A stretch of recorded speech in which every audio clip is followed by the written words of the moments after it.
పూర్వం చాలా పెద్ద రాజ్యం ఉండేది. ఆ రాజ్యాన్ని ఒక రాజు పరిపాలించేవాడు. రాజు ప్రజల్ని చాలా మంచిగా పరిపాలించేవాడు. ప్రజలు కూడా ఆ రాజు పరిపాలన వల్ల చాలా సంతోషంగా ఉండేవారు. ఒకరోజు ఆ రాజ్యానికి పెద్ద పేరు మోసిన ఒక గొప్ప జ్యోతిష్యుడు వస్తాడు. ఆ జ్యోతిష్యుడు రాజ్యానికి వచ్చి రాజుగారిని కలుస్తాడు. ఆ జ్యోతిష్యుడు రాజుగారిని కలిసిన తర్వాత కొన్ని విషయాల గురించి చర్చిస్తారు. చివరిలో వెళ్ళేటప్పుడు ఆ రాజుగారు తన చేతిని ఆ జ్యోతిష్యునికి ఇచ్చి నా భవిష్యత్తు ఎలా ఉందో చెప్పమంటాడు. ఆ జ్యోతిష్యుడు ఆ రాజుగారి చేతిని పరిశీలించిన తర్వాత చివరిలో వెళ్తూ, రాజుగారు మీకు ఒక బాధాకరమైన విషయం చెప్తాను, మీరు నన్ను క్షమించాలి అని అంటాడు. అప్పుడు ఆ రాజుగారు పర్లేదు చెప్పండి, నేనేం బాధపడలే, మిమ్మల్ని కూడా ఏమీ అన్ను, మీరు నిజం చెప్పండి అని ఆ రాజు అంటాడు. అప్పుడు ఆ జ్యోతిష్యుడు, రాజుగారు మీరు ఎక్కువ రోజులు బతకరు, మరికొన్ని రోజుల్లోనే చనిపోబోతున్నారు అని అంటాడు. అది విన్న రాజుగారు విపరీతంగా బాధపడతాడు. ఆ విషయాన్ని చెప్పి ఆ జ్యోతిష్యుడు అక్కడి నుండి వెళ్ళిపోతాడు. దాని తర్వాత ఆ మాట విన్నప్పటి నుండి రాజుగారు విపరీతంగా బాధపడుతుంటాడు. మొహంలో సంతోషం లేదు, విపరీతమైన బాధ. నేను మరికొన్ని రోజులు చనిపోబోతున్నానా అని విపరీతమైన బాధ.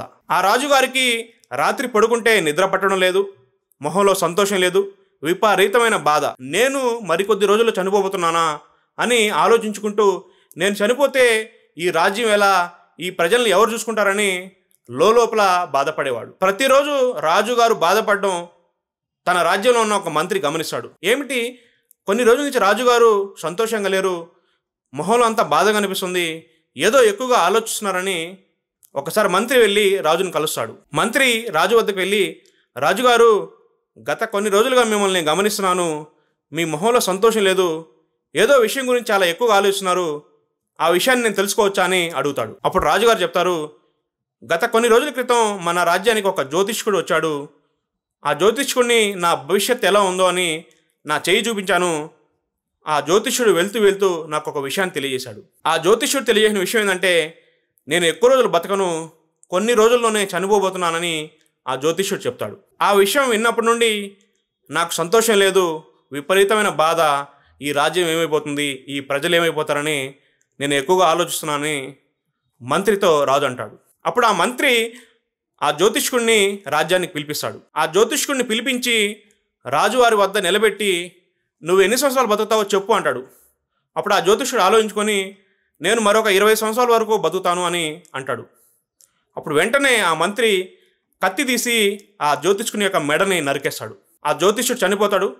చూసారా రాజుగారు, ఇతను మరొక 20 సంవత్సరాలు బతుకుతాడని చెప్పాడు, కానీ ఇప్పుడే చనిపోయాడు. ఇతను ఎన్ని రోజులు బతుకుతాడో, ఇతని యొక్క భవిష్యత్తు గురించే ఇతనికి తెలియదు, మీ భవిష్యత్తు గురించి ఏం చెప్తాడని ఒక రాజుగారికి కనువిప్పేటట్టు తెలియజేస్తాడు. అప్పుడు మంత్రి అంటాడు, క్షమించండి రాజుగారు, మీకు అర్థం అవ్వాలనే నేను ఈ విధంగా చేశాను అని అంటాడు. అప్పుడు రాజు, మంత్రి నువ్వు చాలా మంచి పని చేశావు, నాకు కనువిప్పి కలిగించావు, నేను అనవసరంగా ఇతని మాటలని చాలా బాధపడ్డాను, ఇప్పుడు నేను చాలా సంతోషంగా ఉన్నానని అంటాడు. ఈ కథ యొక్క నీతి ఏంటంటే, భవిష్యత్తు కేవలం ఆ సృష్టికర్తకు మాత్రమే తెలుసు. రేపు ఇలా జరుగుతుంది, రేపు ఇతను చనిపోతాడు అన్న విషయం ఎవ్వరికి తెలియదు. రేపు ఏం జరుగుతుంది, ఎక్కడ ఏం జరుగుతుంది అనే విషయం ఒక సృష్టికర్తకు మాత్రమే తెలుసు. ప్రస్తుతం జ్యోతిష్యం పేరుతో చాలామంది మోసాలు చేస్తున్నారు. మీ భవిష్యత్తు చెప్తాం, మీ ఫ్యూచర్ గురించి చెప్తామని చాలామంది డబ్బులు దోచుకుంటున్నారు. ఈ జ్యోతిష్యం పేరు మీద మనం మోసపోవడం తప్పితే మరేమీ లేదు. మన భవిష్యత్తు అనేది కేవలం ఆ సృష్టికర్తకు మాత్రమే తెలుసు. మనం ఎప్పుడు చనిపోతాం, మనకు రేపు ఏం జరుగుతుంది, మన ఎదుగుదల అనేది ఆ సృష్టికర్తకు మాత్రమే తెలుసు. ఈ కథ మీకు నచ్చినట్లయితే తప్పకుండా ఇతరులకు షేర్ చేయండి.